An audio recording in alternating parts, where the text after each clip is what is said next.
నమస్తే, welcome to news Khan. నేను రాజశేఖర్. ప్రధానంగా వివిధ వార్తాపత్రికల్లోని ప్రధాన హెడ్లైన్స్ ఒకసారి చూద్దాం. ముందుగా ఈనాడుకు వెళ్తే ఈనాడులో అంతు చూస్తాం అనేది ఒక ప్రధానంగా హెడ్లైన్ కనిపిస్తుంది. ప్రభుత్వం జోలికి వస్తే అంతు చూస్తాం. మహబూబ్ నగర్ ప్రజా జీవన సభ వేదికగా సీఎం రేవంత్ రెడ్డి హెచ్చరిక అనేది వార్త హైలైట్ అవుతుంది. అలాగే అక్టోబర్లో గ్రూప్ 1 రైమ్స్, అక్టోబర్లో ఆగస్టు 7-8 తేదీలో గ్రూప్ 2, నవంబర్ 17-18 తేదీలో గ్రూప్ 3, అలాగే పూర్తిగా దానికి సంబంధించి నోటిఫికేషన్స్ వచ్చినటువంటి పరిస్థితి కనిపిస్తుంది. దానికి సంబంధించి న్యూస్. అలాగే నేడు కాంగ్రెస్ కేంద్ర ఎన్నికల కమిటీ సమావేశం. ఢిల్లీకి వెళ్లనున్న సీఎం రేవంత్ రెడ్డి, మంత్రి ఉత్తమ్. తొలి జాబితా రాష్ట్రం నుంచి 8 నుంచి 10 పేర్లు ప్రకటించే అవకాశం ఉందని ఒక వార్త కనిపిస్తోంది. అడిగిన సమాచారం ఉందా లేదా అనే ఒక ప్రశ్నార్థకంగా ఒక వార్త కనిపిస్తోంది. స్పష్టంగా చెప్పండి, వివరాలు ఏవైనా అధికారికంగా సంతకాలు చేసి ఇవ్వండి అంటూ కూడా ఉత్తమ్ కుమార్ రెడ్డి చెప్పినటువంటి వార్త హైలైట్ అవుతుంది. అలాగే అక్రమాలే టానిక్, విదేశీ మద్యం విక్రయాలు అడ్డగోలుగా నిబంధనల ఉల్లంఘన అనేది వార్త హైలైట్ అవుతుంది. సో ఏటా 4.5 లక్షల గృహాల నిర్మాణం, 11 భద్రాచలంలో ఇందిరమ్మ ఇండ్ల పథకం ప్రారంభం అంటూ పొంగులేటి శ్రీనివాసరెడ్డి మంత్రికి సంబంధించి వార్త హైలైట్ అవుతుంది ఈనాడు. నెక్స్ట్ మనం ఆంధ్రజ్యోతికి వెళ్దాం. ఆంధ్రజ్యోతిలో మా ప్రభుత్వాన్ని టచ్ చేస్తే మానవ బాంబులే, అగ్ని కణితులైన అయితారు, ఎవడు కూడా మిగలడు, ఆషామాషిగా వచ్చిన వాళ్ళం కాదు అంటూ కూడా రేవంత్ రెడ్డి ఇచ్చిన ఒక ఉత్తేజపడుతున్నటువంటి స్పీచ్ ఇచ్చినటువంటి పరిస్థితి. సో రేవంత్ను చరిత్ర క్షమించదు, తెలంగాణ ప్రజల ఆత్మగౌరవాన్ని మోదీ కాళ్ళ దగ్గర తాకట్టు పెట్టారు, తెలంగాణ సోలేని వ్యక్తి రాష్ట్రాన్ని పాలించడం దౌర్భాగ్యం అంటూ కేటీఆర్ కొన్ని వ్యాఖ్యలు చేసినటువంటి పరిస్థితి. అలాగే గ్రూప్ 1 మెయిన్స్ అక్టోబర్ 21 నుంచి, గ్రూప్ 1 ప్రిలిమినరీ జూన్ 9 నుంచి, దానికి సంబంధించి కూడా వార్త హైలైట్ అవుతుంది. అలాగే ప్రధానంగా మరొక వార్త చూసుకుంటే తాగునీటికి కష్టమైనది వార్త హైలైట్ అవుతుంది. హైదరాబాద్ వాసులకు మే నెలలో కటకట తప్పదా అనేది ఒక ప్రశ్నార్థకరంగా ఉన్నటువంటి వార్త కనిపిస్తూ ఉంది. సో దానికి సంబంధించిన మంత్రి పొన్నం ప్రభాకర్ కొన్ని అధికారులతో సమీక్ష నిర్వహించినటువంటి పరిస్థితి ఉంది. జోరుగా ధరణి స్పెషల్ డ్రైవ్, పెండింగ్లో దరఖాస్తులపై లోతుగా రికార్డుల పరిశీలన అనేది ఒక వార్త హైలైట్ అవుతుంది. అన్నీ బాగుంటేనే ధరణి దరఖాస్తులకు అనుమతులంటూ కనిపిస్తుంది వార్త. సందేశ్ ఖాళీతో టీఎంసీ ఖాళీ, ఈ తుఫాను బెంగాల్ అంతటా ఆవరిస్తుందని, నారీ శక్తితో ఆ పార్టీ పతనం ఖాయమని ప్రధాని మోదీ వ్యాఖ్యలకు సంబంధించి, అలాగే ఆయన కోల్కతాలో నదీ గర్భ మెట్రో రైలు విద్యార్థులతో మాట్లాడుతున్నటువంటి పరిస్థితి, అందులో ప్రయాణం కూడా చేశారు. సో ఆ వార్త కనిపిస్తూ ఉంది. పెళ్ళైన 5 రోజులకే అనంత లోకాలకు, పెళ్లి రిసెప్షన్లోనే వధువరులు బాలకిరణ్ కావి నిన్న చనిపోయినటువంటి వార్త కనిపిస్తూ ఉంది. ఇక స్పీడ్ కార్పొరేషన్లో చిత్రాలు ఎన్నో, గ్రో అవుట్ ఫామ్ పేరుతో కోటి స్వాహ అనేది వార్త హైలైట్ అవుతుంది. అలాగే నెక్స్ట్ మనం సాక్షి చూద్దాం. సాక్షికి సంబంధించి ప్రధానంగా ఆగస్టు 7-8 తేదీన గ్రూప్ 2 అనేది కనిపిస్తుంది. అక్టోబర్ 21 తేదీ నుంచి గ్రూప్ 1 మెయిన్స్ పరీక్ష అనేది వార్త హైలైట్ అవుతుంది. మా ప్రభుత్వాన్ని పడగొడతారట, కేంద్రంలో మోదీ, రాష్ట్రంలో కేడీ అంటున్నారు. పాలమూరు ప్రజా దీవెన బహిరంగ సభలో సీఎం వ్యాఖ్యలకు సంబంధించి వార్త హైలైట్ అవుతా ఉంది. నెక్స్ట్ మనం నేడు కాంగ్రెస్ అభ్యర్థుల ప్రకటన అనేది చాలా ఇంట్రెస్టింగ్ అంశంగా చెప్పుకోవచ్చు. తుది అంకానికి చేరిన ఎంపికల కసరత్తు, తెలంగాణకు సంబంధించి 10 స్థానాలు ఖరారు చేసే అవకాశం కనిపిస్తుందని వార్త హైలైట్ అవుతుంది. రాష్ట్రంలో కరువు పరిస్థితులకు సంబంధించి నీటి కష్టాలు, వర్షాలు లేక తీవ్ర నీటి ఎద్దరు వచ్చింది అంటూ కూడా నిన్న రైతు నేస్తం ప్రారంభోత్సవం సీఎం చెప్పినటువంటి పరిస్థితి. 12న రాష్ట్రానికి అమిత్ షా రాక, ఎన్నికల షెడ్యూల్ వెలువడేలోగే రాష్ట్ర నేతలతో భేటీ నిర్ణయం అంటూ కూడా వార్త కనిపిస్తూ ఉంది. ఏకనాథ్ షిండే ఎవరో త్వరలోనే తెలుస్తుంది. కేసీఆర్ అడుగుజాడలోనే కాంగ్రెస్ పాలన, బీజేపీ ఎంపీ లక్ష్మణ్ కొన్ని వ్యాఖ్యలు చేశారు. ఆ వార్త కనిపిస్తుంది. 100 రోజుల్లో ఏం సాధించారంటూ రేవంత్ ప్రజలే కాదు కాంగ్రెస్ను కూడా మోసం చేస్తున్నారని హరీష్ రావు ప్రశ్నించినట్టు వార్త కనిపిస్తోంది. 10 ఏళ్ళు బీజేపీ సర్కారు చేసిందేంటి, కాళేశ్వరంపై సిబిఐ విచారణకు ఎందుకు ఆదేశించలేదంటూ కూడా ప్రధాని మోదీ ఆరోపణలపై మంత్రి ఉత్తమ్ స్పందించినటువంటి పరిస్థితి. ఇది సాక్షికి సంబంధించి. చివరిగా మనం వెలుగు చూద్దాం. వెలుగుకు సంబంధించి మేడిగడ్డపై సమాచారం దాయొద్దు, ఎన్డీఎస్ఏ కమిటీకి అన్ని డాక్యుమెంట్లు ఇవ్వండి, లేదంటే కఠిన చర్యలు తప్పవని ఉత్తమ్ కుమార్ రెడ్డి నిన్న హెచ్చరించినటువంటి పరిస్థితి వార్త కనిపిస్తుంది. రాష్ట్రాభివృద్ధికి సహకరించుకుంటే మోదీనైనా ఉతుకుతాం, ప్రధానమంత్రికి సీఎం హోదాలో సమస్యలు చెప్పుడు తప్ప అని కూడా నిన్న ప్రశ్నించినటువంటి పరిస్థితి కనిపిస్తూ ఉంది. అలాగే సీఎం రేవంత్ను మా ఎమ్మెల్యేలు కలవటంలో తప్పు లేదని, నియోజకవర్గ సమస్యలపై కలిసారేమంటూ కూడా హరీష్ రావు కొన్ని వ్యాఖ్యలు చేశారు. తప్పుడు లెక్కలతో ఖజానాకు టానిక్ చిల్లు, వ్యాట్ ఎత్తేస్తున్నారు, సర్కారు ఇచ్చేదెంత అన్న లెక్కలు లేవంటూ కూడా వార్త హైలైట్ అవుతుంది. ఈ నెల 12న రాష్ట్రానికి అమిత్ షా రాక, ఎల్బీ స్టేడియంలో బూత్ కమిటీ అధ్యక్షులతో సమావేశం నిర్వహించున్నారు. అలాగే ఇంకొక వార్త చూసుకుంటే ఆగస్టు 7-8 గ్రూప్ 2, అలాగే అక్టోబర్ 21 నుంచి గ్రూప్ 1 మెయిన్స్ ఈ వార్త కనిపిస్తూ ఉంది. ఇక చివరిగా ప్రణీత్ రావుపై క్రిమినల్ కేసు, ఫోన్ ట్యాపింగ్ వ్యవహారంలో చర్యలు తీసుకునేందుకు రంగం సిద్ధమైనట్లు కూడా మనకు వార్తలు హైలైట్ అవుతున్నటువంటి పరిస్థితి కనిపిస్తోంది. ప్రధానంగా మనం ముందుగా చూసుకుంటే దీనికి సంబంధించి పూర్తి విశ్లేషణ అందించేందుకు సీనియర్ రాజకీయ విశ్లేషకులు కృష్ణమూర్తి గారు మనకి సిద్ధంగా ఉన్నారు. ప్రధానంగా కృష్ణమూర్తి గారు నమస్తే. నిన్న మనము సీఎం రేవంత్ రెడ్డి సభకు సంబంధించి మాట్లాడుకోవస్తే రాష్ట్ర అభివృద్ధికి సహకరించుకుంటే మోదీని ఆయన కూడా ఉతుకుతామని కొన్ని వ్యాఖ్యలు చేశారు. మోడీని రాష్ట్ర అభివృద్ధి కోసం రాష్ట్రానికి కావాల్సిన నిధులకు సంబంధించి మాట్లాడడం తప్ప అని ప్రశ్నించినటువంటి పరిస్థితి కనిపిస్తూ ఉంది. పూర్తిగా బీఆర్ఎస్ పార్టీకి కానీ టీఆర్ఎస్ పార్టీకి సంబంధించి కానీ పూర్తిగా విమర్శలు చేసినటువంటి పరిస్థితి కనిపిస్తుంది. నిన్న మోదీపై మొన్న వచ్చినటువంటి వ్యాఖ్యలకి ఈరోజు వ్యాఖ్యలకి డిఫరెన్స్ కనిపిస్తూ ఉంది. కేవలం ఆ రోజు ఒక మోదీ ఆహ్వానం పలికే దిశగా సీఎం హోదాలో ఆయన మాట్లాడినటువంటి పరిస్థితి ఈరోజు ఒక పార్టీకి సంబంధించి మాట్లాడినటువంటి పరిస్థితి ఉందనుకోవచ్చా? తెలంగాణ సంస్కృతి కానీ మన సంస్కృతి కానీ ఏంటంటే మన ఇంటికి వచ్చిన వ్యక్తిని మనం గౌరవించి పంపడం, ఇది ప్రధానం. మన ఇంటికి ఎవరు వచ్చినా సరే మనం గౌరవించి పంపాలి. దాన్ని అక్షరాలా పాటించిన రేవంత్ రెడ్డి. నరేంద్ర మోడీ గారు వచ్చారు, ఆయన దేశానికి ప్రధానమంత్రి, రేవంత్ రెడ్డి రాష్ట్రానికి ముఖ్యమంత్రి. కాబట్టి ప్రధానమంత్రి హోదాలో అధికారిక పర్యటన వచ్చినప్పుడు సీఎం హోదాలో ఆయన స్వాగతం పలికి రాష్ట్రానికి కావాల్సిన అంశాల మీద ఆయన ప్రస్తావించి వెళ్ళారు. దీన్ని కావాలని రాద్ధాంతం చేస్తూ రాజకీయ కోణంలో దీన్ని చూస్తూ, అంటే గత పాలకులు మొత్తం ఏం చేసినా రాజకీయ కోణంలో చేశారు కాబట్టి ప్రస్తుత పాలకులు కూడా రాజకీయ కోణంలోనే చేయాలి అనే ఉద్దేశంతో ఈ విమర్శలు ఇప్పుడు మొదలవుతున్నాయి. మోడీ మీద వ్యాఖ్యలు కూడా ఆ సందర్భంలో రేవంత్ రెడ్డి చేసినటువంటి సందర్భం. కారణం ఏంటంటే గతంలో కేసీఆర్ కూడా నరేంద్ర మోడీని పొగిడారు. నరేంద్ర మోడీ ఇంద్రుడు చంద్రుడు దేవేంద్రుడు అని పొగిడింది ఎవరు? గజ్వేల్ వేదికగా కాళేశ్వరం ప్రాజెక్టు శంకుస్థాపన పనుల సందర్భంగా ప్రపంచానికే ఆదర్శం మోడీ అని చెప్పారు. మోడీ పక్కన కూర్చోవడం నా అదృష్టం అని చెప్పారు కేసీఆర్. మీరు ఒకసారి 2016 అనుకుంటాను, 15-16 అనుకుంటాను, ఒకసారి రికార్డ్ చేసి తెలుసుకోండి ఉంటుంది. అంటే వచ్చినప్పుడు అంటే రేవంత్ కేసీఆర్ గతంలో ముఖ్యమంత్రి హోదాలో ప్రధానమంత్రి హోదాలో వచ్చినప్పుడు ముఖ్యమంత్రి హోదాలో మాట్లాడడం నాకు ఎవరు తప్పట్లేదు. అప్పటి వరకు మన సంప్రదాయం అనేది ఖచ్చితంగా కొనసాగించాలి, భవిష్యత్తు కూడా కొనసాగించాలి. ఆ తర్వాత మోడీతో వచ్చినటువంటి రాజకీయ విభేదాలతో కేసీఆర్ మోడీ వర్ష పథకం చెప్పుకోవడం, కనీసం ఆయనకు మన రాష్ట్రానికి ఏం కావాలి, రాష్ట్రానికి కేంద్రం తరఫున ఏం సహాయం కావాలి అనే అంశాన్ని కూడా ప్రధానమంత్రికి ఇవ్వకపోవడం, ప్రధానమంత్రి పథకం చెప్పుకోవడం, ప్రధానమంత్రి రాష్ట్రానికి వస్తే ఈయన వేరే ప్రోగ్రాంలో పెట్టడం, ఈ రకంగా చేశారు. ఆ సంప్రదాయం కలిగించి ఆ సాంప్రదాయానికి పట్టుబడిన రేవంత్ రెడ్డి అవును మోడీ వచ్చిన అధికారిక పర్యటన వచ్చారు, రాజకీయ పర్యటన రాలేదు. ఎన్నికల ప్రచారంలో పాల్గొనేందుకు మోడీ వచ్చినప్పుడు రేవంత్ రెడ్డి వెళ్ళి అక్కడ మాట్లాడి ఆ వేదిక మీద మాట్లాడి లేకపోతే పర్సనల్ గా మాట్లాడి పెద్దంగా అని మాట్లాడితే ఖచ్చితంగా తప్పుపట్టాల్సిన అవసరం. ప్రభుత్వపరమైనటువంటి ప్రోగ్రాం కేంద్ర ప్రభుత్వ నిధులతో కొన్ని పథకాలకు ప్రారంభోత్సవాలు శంకుస్థాపన జరిగాయి. ఆ కార్యక్రమాన్ని అదే అంశాన్ని సీఎం రేవంత్ రెడ్డి కూడా క్లియర్ కట్ గా చెప్పినటువంటి పరిస్థితి కనిపిస్తుంది. నిన్న కూడా ఆయన ప్రస్తావిస్తూ మోదీని దేశ ప్రధానిగానే గౌరవించాను, రాష్ట్రానికి రావాల్సిన నిధులకు సంబంధించి మాత్రం ఖచ్చితంగా అడిగి తీరుతాం అని చెప్పినటువంటి పరిస్థితి కనిపిస్తుంది. ఇక్కడ పూర్తిగా ఆయన సీఎంగా వ్యవహరించాల్సినటువంటి మీరు అన్నట్లు పూర్తిగా రాష్ట్ర మర్యాదని ఇంటికి వస్తే ఒక అతిథిని ఎలా గౌరవించాలో ఒక భారతదేశానికి ప్రధానిగా హోదాలో వచ్చినప్పుడు ఖచ్చితంగా గౌరవించాల్సిన అవసరం ఉంది. గత ప్రభుత్వంలో అలాంటి సందర్భాలు కూడా లేవు.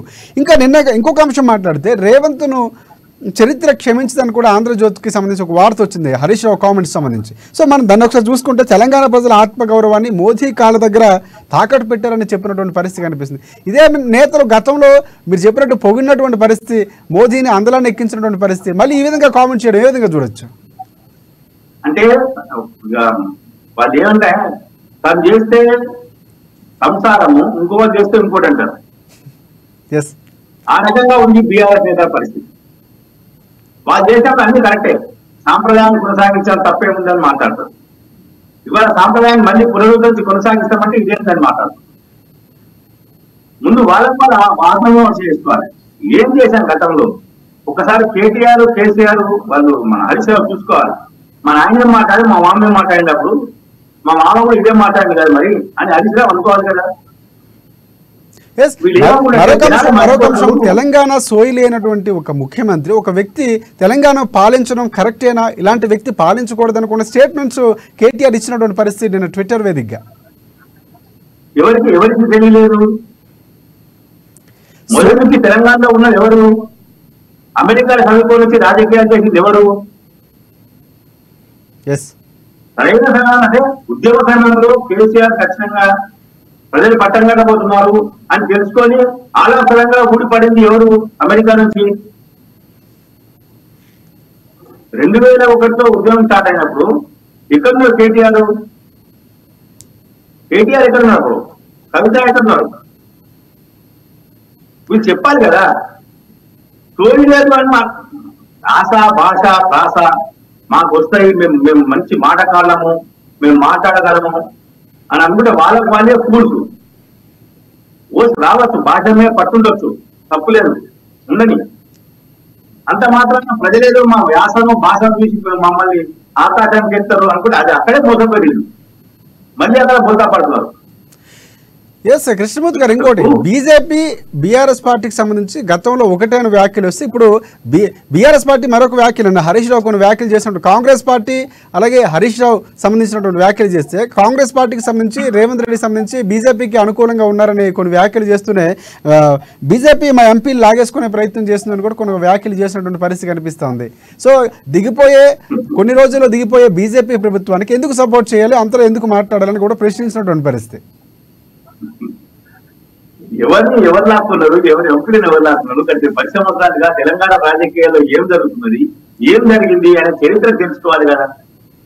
నేను ఏమంటున్నా అంటే వీళ్ళు తిని మర్చిపోతాం అంటే దానికి ఎవరమని చేయలేము. నేను తిన్నది మర్చిపోతా అనేది తప్పాలి. మొత్తం మీరే రాజకీయాలను భ్రష్టు పట్టించి రాజకీయాల్లో కుసంస్కారానికి తెరలేపింది కేవలం బీఆర్ఎస్ పార్టీ, కేసీఆర్ కుటుంబం. దాంట్లో ఎటువంటి అనుమానం లేదు.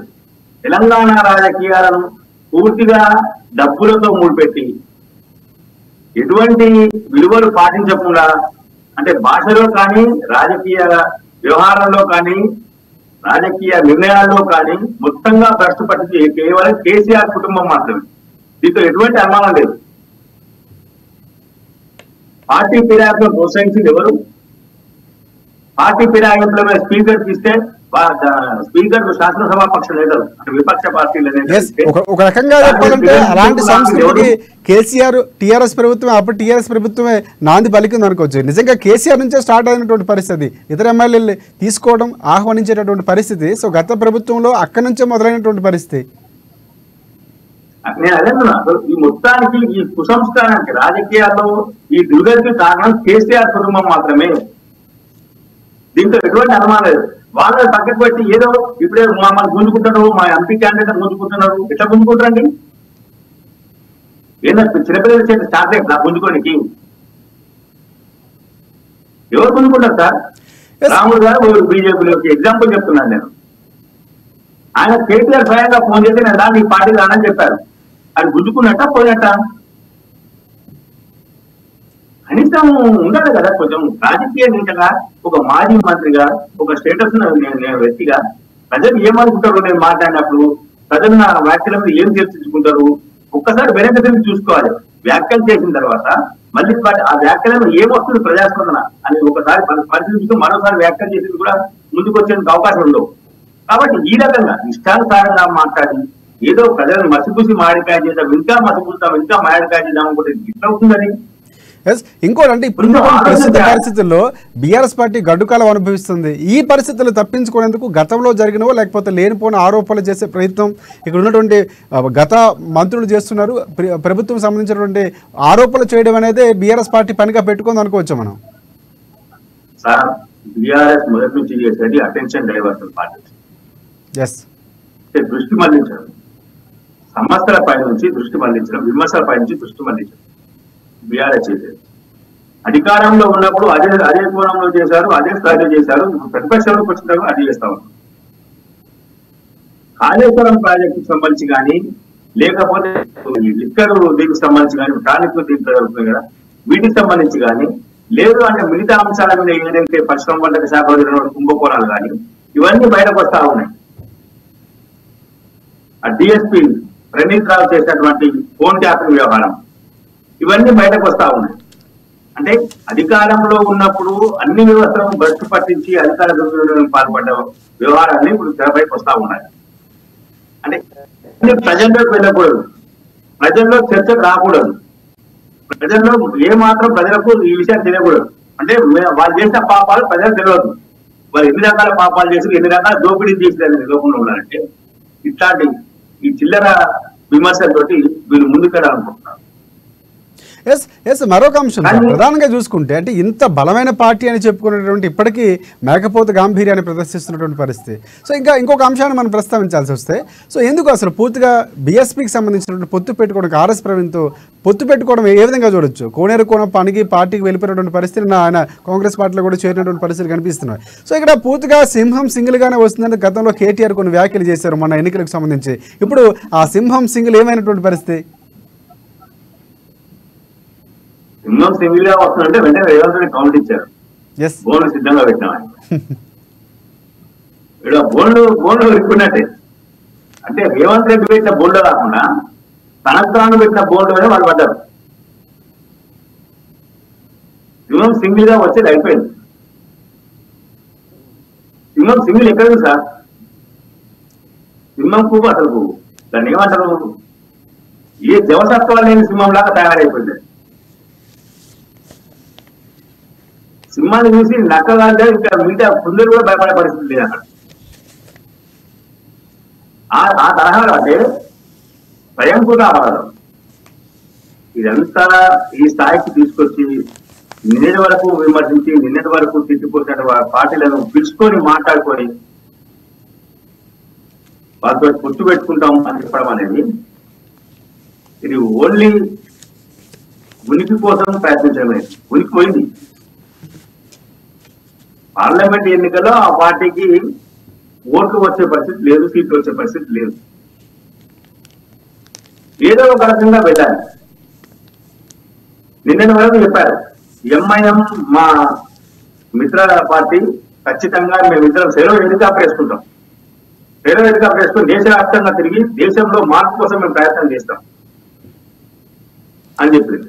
ఎస్ ఇంకోటి హరీష్ రావుకి సంబంధించి కొన్ని వ్యాఖ్యలు చూసుకుంటే, మా ఎమ్మెల్యేలు రేవంత్ రెడ్డిని కలవటం తప్పేమీ లేదన్నట్టుగా కొన్ని వ్యాఖ్యలు చేసినటువంటి పరిస్థితి కూడా కనిపిస్తుంది. అంటే నియోజకవర్గాల సమస్యలపై లేకపోతే ఆ సమస్యలకు సంబంధించి అభివృద్ధిపై ఏమైనా కలిసారేమో అని కూడా కొన్ని వ్యాఖ్యలు చేసినటువంటి పరిస్థితి కనిపిస్తుంది. మొన్నేమో ఇక్కడ ప్రధానంగా పార్టీ మారబోతున్నారు, ఆ నేపథ్యంలోనే పూర్తిగా వరుస పెట్టి కూడా రేవంత్ కలుస్తున్నటువంటి పరిస్థితి కనిపిస్తూ ఉందని మనకు వార్తలు సమాచారం ఉన్నటువంటి పరిస్థితి కనిపిస్తుంది. ఇక్కడ హరీష్ రావు వ్యాఖ్యలు ఏ విధంగా చూడొచ్చు అంటారు? అంటే సమర్థించుకునే ప్రయత్నం చేస్తున్నారు అనుకోవచ్చా? అంటే ఇక్కడ రెండు విషయాలు మనం ప్రస్తావించాలి సార్. రెండు విషయాలు మనం కొంచెం ఒక 2 నిమిషాలు చర్చిస్తే బాగుంటుంది. ప్రధానమంత్రిని రేవంత్ రెడ్డి కలిస్తే అది ద్రోహం, తెలంగాణకు ద్రోహం చేశారు. వీళ్ళు బావబావమరుదులు మాట్లాడతారు. మరి వారి ఎమ్మెల్యే కలిస్తే తప్పేంటి? ఎస్, ఖచ్చితంగా హరీష్ చెప్పిన విషయాల్లో వాస్తవాలు ఉన్నాయి. ఎమ్మెల్యేలు ముఖ్యమంత్రి కలవచ్చు, అదేవిధంగా ప్రధానమంత్రిని ముఖ్యమంత్రి కూడా కలవచ్చు. ఇది చిన్న లాజిక్ సార్. దీంట్లో ఎటువంటి ఏం లేదు. ఒక నియోజకవర్గానికి తన నియోజకవర్గానికి నిధులు కావాలి, అభివృద్ధి పనులు కావాలి, ఇంకేమన్నా పనులు కావాలి, ప్రభుత్వ పరంగా సహకారం కావాలనుకున్నప్పుడు ఖచ్చితంగా ముఖ్యమంత్రి కలిపి అడగడం తప్పలేదు. అన్న నాకు ఈ డెవలప్మెంట్ సంబంధించి దీన్ని కోట్లు అవుతున్నాయి, ప్రభుత్వం ఇవ్వట్లేదు, మీరైనా కొంచెం స్పెషల్ గా తీసుకొని స్పెషల్ కేర్ తీసుకొని మీ ఆదేశంతో అధికారులను ఆదేశించండి, ఇప్పించండి అని చెప్పి అడగడం తప్పేం లేదు గవర్నమెంట్. అదే విధంగా రేవంత్ రెడ్డి కూడా రాష్ట్రానికి వచ్చిన పిఎం కలిసి చెప్పారు కదా పథకాలకు. ఇక్కడేమో రేవంత్ రెడ్డి కలిస్తేనేమో ద్రోహం అంటారు, మరి ఎమ్మెల్యేలు కలిసి కలవచ్చు అంటారు. మీ స్టాండింగ్ చెప్పాలి కదా ముందు కదా. మీరు మీ స్టాండింగ్ చెప్పండి ఫస్ట్. అంటే ఒక పార్టీ వాళ్ళు ఇంకో పార్టీని కలవద్దు, ఎట్టి పరిధిలో కలవద్దు, చూసుకోవద్దు, మాట్లాడుకోవద్దు అని అనుకుంటా నేను చెప్పాలని తెలుసుకున్నప్పుడు ఎమ్మెల్యే కలవచ్చు, మాట్లాడచ్చు. కానీ ఎందుకు వస్తున్నాయి అంటే గతంలో సీఎం విపక్ష పార్టీ నేత కలిసినంటే, ఎమ్మెల్యేలు కలిసినంటే ఆయన జంపాడంటే లెక్క. ఈ రోజు కలవాలి, రేపు పార్టీకి ఏం కావాలి. ఆ ఎమ్మెల్యే చెప్పాడు, నా కాన్స్టిట్యూన్సీ అభివృద్ధి కోసమే నేను వెళ్తున్నా, అధికార పార్టీలో ఉంటే నిధులేకపోతే నా కాన్స్టిట్యూన్సీ అభివృద్ధి చేస్తాను. గతంలో ఇటు కాంగ్రెస్ కానీ అటు టీడీపీ నుంచి బీఆర్ఎస్ వెళ్ళిన ఎమ్మెల్యేలు వాళ్ళ కాన్స్టిట్యూన్సీ ఎంత డెవలప్మెంట్ చేశారు నువ్వు తెలిసిపోతుంది కదా, మొత్తం ఓడిపోతుంది కదా. 2018 ఎన్నికల్లో కొంతమంది ఓడిపోయారు, పార్టీ మాత్రమే. 2023 ఎన్నికల్లో ఓడిపోయారు.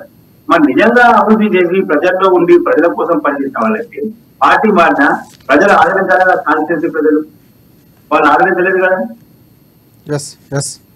అంటే ఈ రాజకీయాలను చెప్తున్నారు, భ్రష్టు పట్టించింది పూర్తి స్థాయిలో. రాజకీయం అంటే డబ్బులు.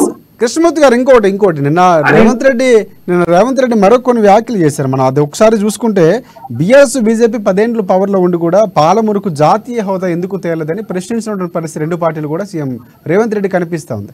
సో దొరల గడియలు పగలగొడతామని చెప్పినటువంటి కేసీఆర్ పక్కనే ఆర్ఎస్పీని చేర్చుకోవడం కూడా ఒక విడ్డూరంగా ఉందని కూడా కొన్ని వ్యాఖ్యలు చేసినటువంటి ప్రధానంగా అంటే పాలమూరుకు సంబంధించి జాతీయ హోదాపై నిన్న మాట్లాడినటువంటి సీఎం రేవంత్ రెడ్డి వ్యాఖ్యలకు సంబంధించి మీ విశ్లేషణ ఏమంటారు? సార్, పాలమూరు ప్రాజెక్టును, పాలమూరు సంబంధించిన విషయాన్ని, పాలమూరును పూర్తి స్థాయిలో విస్మరించింది టీఆర్ఎస్ పార్టీ. అడగండి అమ్మాయినా అన్నం పెట్టదు ఒక సామెత. పాలమూరుకు సంబంధించినటువంటి డిపిఆర్ ను కేంద్ర ప్రభుత్వానికి ఇవ్వకుండానే కేంద్రం ఎట్లా ఇస్తుంది జాతీయ హోదాని? దానికి సంబంధించినటువంటి డిజైన్ కానీ వాటర్ ఫీజిబిలిటీ కానీ మీరు ఆ ప్రాజెక్టు పూర్తయితే ఎంత మేర ఆయకట్టు అందుబాటులోకి వస్తుంది, ఎంత మేర ప్రజలకు రైతాంగానికి ఉపయోగం వస్తుంది, తద్వారా ప్రాజెక్టు ద్వారా ఎంత రెవెన్యూ వస్తుంది, వీటన్నింటినీ కొంచెం ఆలోచన చేసి రాష్ట్ర ప్రభుత్వం కేంద్రానికి ఒక నివేదిక సమర్పించాలి కదా. పూర్తి స్థాయిలో బీఆర్ఎస్ పాలమూరు ప్రాజెక్టు పక్కన పెట్టిస్తే కేంద్ర ప్రభుత్వం నిర్దేశిస్తుంది. ఓకే, రాజకీయంగా బీఆర్ఎస్ కాంగ్రెస్ బీజేపీ కాంగ్రెస్ శత్రువు కాబట్టి రేవంత్ రెడ్డి విమర్శ చేయదు.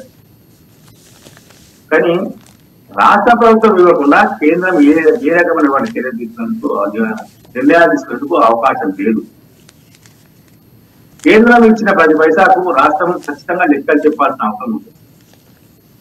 లెక్కలు చెప్పకపోవడంతో కొన్ని పథకాల నిధులు కూడా ఆగిపోయింది. కేంద్రం ఇచ్చిన నిధులకు సంబంధించిన అంశంలో రాష్ట్ర ప్రభుత్వం నిర్లక్ష్యంగా వివరించడంతో కేంద్రం అనేక సందర్భాల్లో ఆయన శాఖలకు నోటీసులు పంపించింది.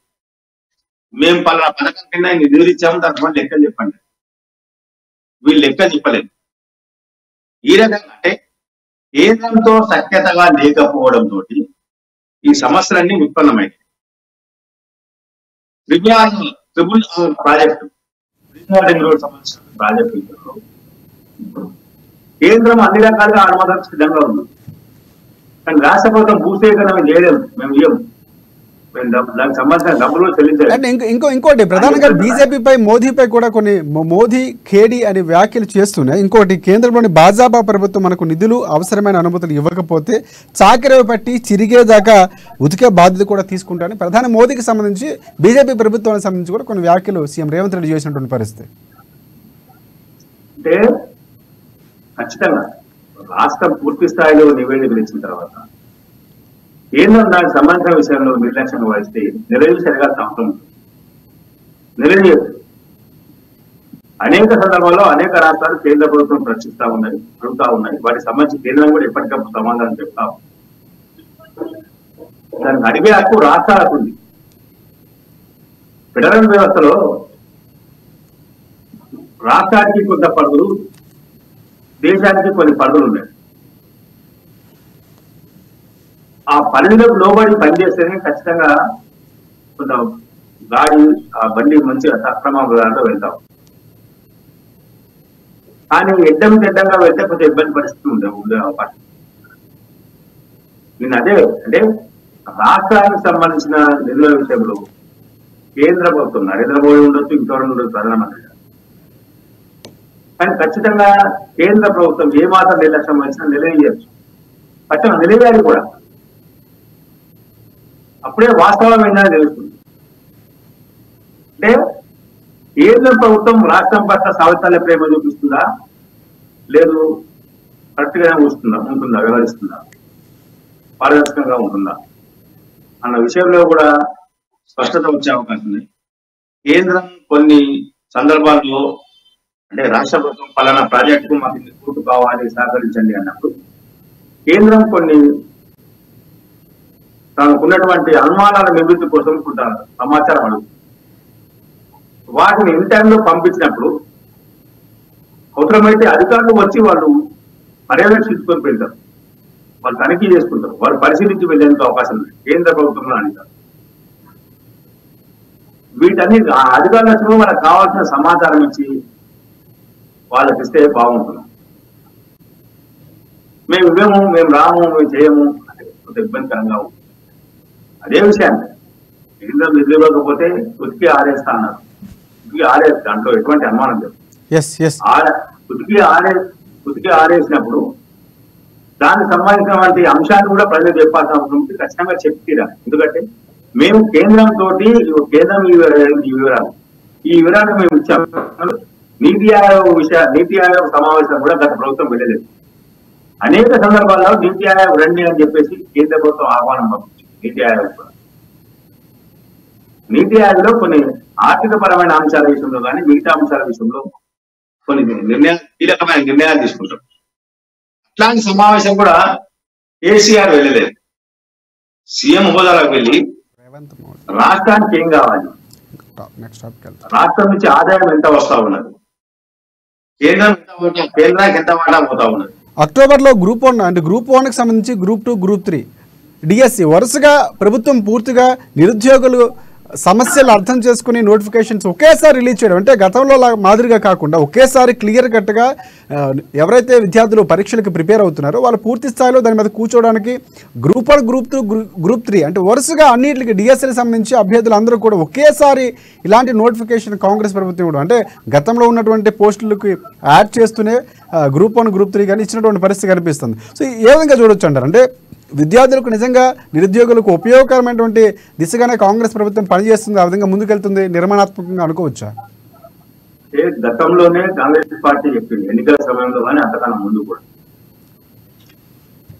టీఎస్పీఎస్సీ కాంగ్రెస్ పార్టీని అధికారం తీసుకొస్తే నిరుద్యోగులకు సంబంధించిన అంశంలో మేము ఖచ్చితంగా వాళ్ళకి న్యాయం చేస్తామని చెప్పింది. రెండో అంశం టీఎస్పీఎస్సీ ద్వారా జాబ్ కార్డు కూడా విడుదల చేస్తాము అని చెప్పారు. ఈ షెడ్యూల్ విడుదల చేయమంటే జాబ్ క్యాలెండర్స్ విడుదల చేశారు. వరుసగా అంటే గ్రూప్ 1, గ్రూప్ 2, గ్రూప్ 3తో పాటు డిఎస్సికి సంబంధించిన షెడ్యూల్ విడుదల చేసి ఇవ్వడం అనేది ఒక నిరుద్యోగులను ఉద్యోగాల కోసం ఉద్యోగాలకు సంబంధించినటువంటి అంశం విషయంలో రాష్ట్ర ప్రభుత్వం ఏ రకమైనటువంటి ఆవేదనతో ఉంది, ఏ రకమైన కమిట్మెంట్ తో ఉందన్న విషయంలో కొంత ఇక్కడ స్పష్టంగా తెలుస్తా ఉంది. నిరుద్యోగులకు సంబంధించిన అంశంలో అంటే వాళ్ళకు మసిపూసి మాడికాయ చేయడం కాదు, వాళ్ళని నమ్మించి మోసం చేయకూడదు. గ్రూప్ 1 జాబ్ అని నోటిఫికేషన్ వస్తుందని చెప్తారు, నోటిఫికేషన్ ఇస్తారు, ఎగ్జామ్స్ ఎప్పుడు తెలియదు. గతంలో జరిగే పరిస్థితి, గత 10 సంవత్సరాలు జరిగిన పరిస్థితి. దానికి భిన్నంగా మేము వివరిస్తామని చెప్పారు. యూపీఎస్సీ తరహాలో జాబ్ కార్డు ప్రకటిస్తాం, యూపీఎస్ తరహాలో పరీక్ష నిర్వహిస్తామని చెప్పారు. పరీక్షలను కూడా ఆన్లైన్ లో నిర్వహించడం ద్వారా అభ్యర్థులకు కొంత శ్రమ తగ్గే అవకాశం ఉంది, ఖర్చు తగ్గే అవకాశం ఉంది. ప్రతిభకు పెద్దపీట వేసేందుకు అవకాశాలు ఉన్నాయి. ఎవరు ప్రతిభ ఉండి ఎవరు జాబ్ సంబంధించినటువంటి అంటే ఆన్లైన్ ఎగ్జామ్ అనేది పారదర్శకంగా జరుగుతుంది కాబట్టి ఆ రకంగా వెళ్ళాలి. ఏ రకమైన నిరుద్యోగులకు ఏ రకమైన మోసం చేయకూడదు, వాళ్ళకి ఇచ్చిన మాట ప్రకారం నిలబడాలి అన్న కోణంలో వెళ్తా ఉన్నారు. టీఎస్పీఎస్సీ కూడా చాలా కసరత్తు చేసి అనేక అంటే టీఎస్పీఎస్సీ పాలకవర్గం సమావేశాలు పెట్టి ప్రభుత్వంతో చర్చించి మాట్లాడి సాధ్యాసాధ్యాలు చూసి నిపుణులతో చర్చించిన తర్వాత ఈ క్యాలెండర్ ను ప్రకటించడం జరిగింది. 10 సంవత్సరాలుగా నిరుద్యోగులు చాలా మంది కోచింగ్ సెంటర్లలో కోట్ల రూపాయలు గుమ్మని జాబ్లు వస్తాయి, ఇప్పటికే సంపాదించుకున్నాం. Thank you. విశ్లేషణలో పాల్గొనేందుకు థ్యాంక్ యూ కృష్ణమూర్తి గారు. ఇది ఇవాల్టి న్యూస్ క్యాన్. రేపటి న్యూస్ క్యాన్లో మరిన్ని అప్డేట్స్తో కలుసుకుందాం. అంతవరకు చూస్తూనే ఉండండి అమ్మా న్యూస్, నిజం కోసం జనం కోసం.